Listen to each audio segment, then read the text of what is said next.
I'm Brigham Larson with Brigham Larson Pianos.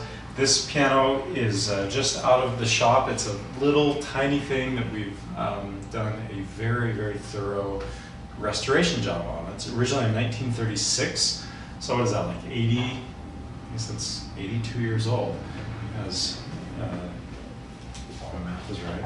Anyway,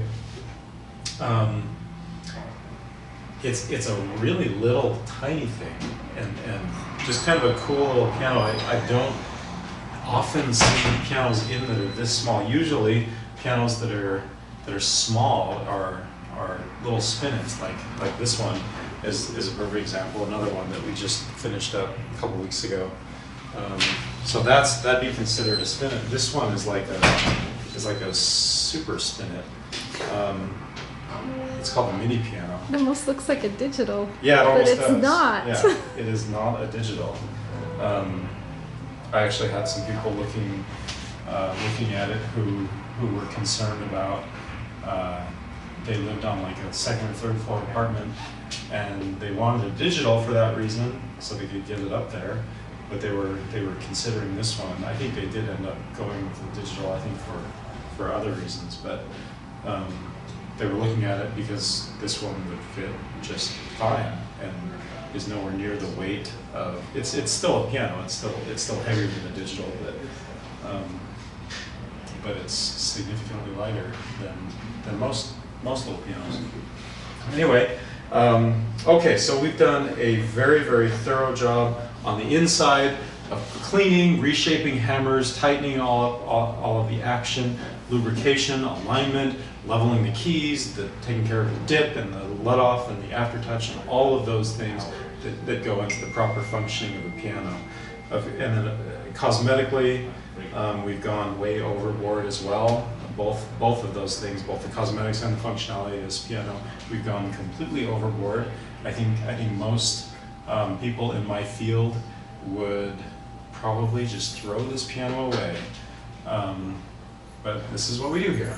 We work on pianos that are from little tiny mini pianos and spinets all the way to pianos that are very, very expensive for tens of thousands of dollars and everything in between.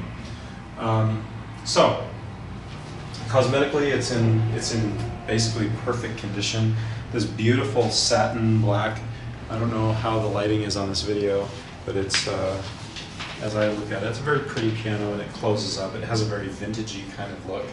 And you saw a lot of this kind of shrinking of pianos about this time. So this is, like I said, 1936. Those huge uprights that you see that are 58 inches tall, gigantic and ornate, a lot of them. You really see an end of that at the Depression. So 1929, 1930, you really see all of that go away. Suddenly pianos are quite a bit smaller. We have another 1930s piano over there that's just kind of typical of this era, and I think as budgets shrunk during the Depression, and as I guess expectations and people were more looking for something more modest than those big giant showy pianos that you saw in the 1920s, teens, and on back all the way back to 1890s and even before. And this is kind of, I think it fits the sort of mentality of the 1930s, where people were just like, okay, we're going to pare way back, and this is what you've got. So very, very basic. I mean, it's still very attractive, but it's just very basic all around. Okay, enough of that introduction. So here it is. Open it up. And you can see it's just a cute little piano.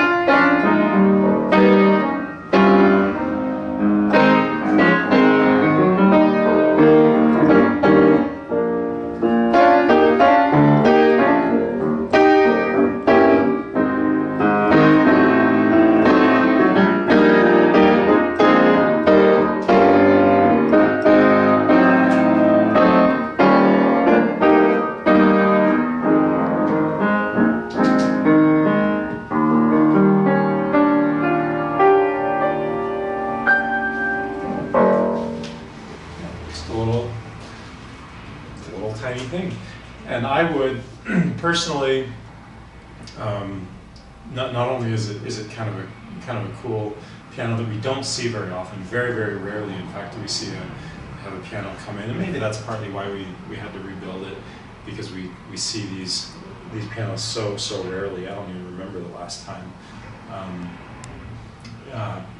I would take this piano any day over any digital piano, because you have the real touch of a wooden action, a real piano action in there, whereas a digital is just kind of a counterfeit, which I just really very much object to, the touch. And then the tone, same thing.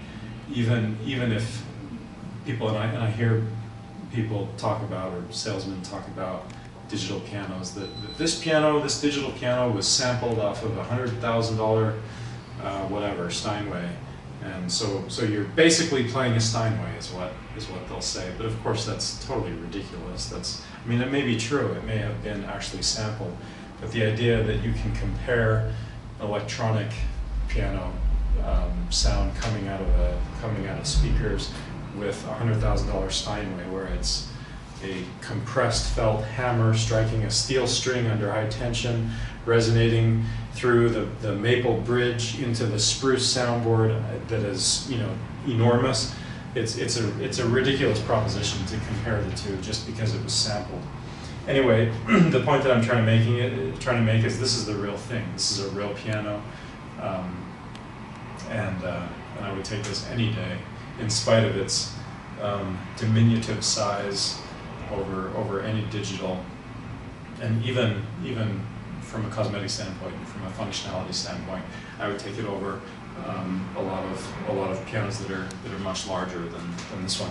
Come in, check it out, see what you think.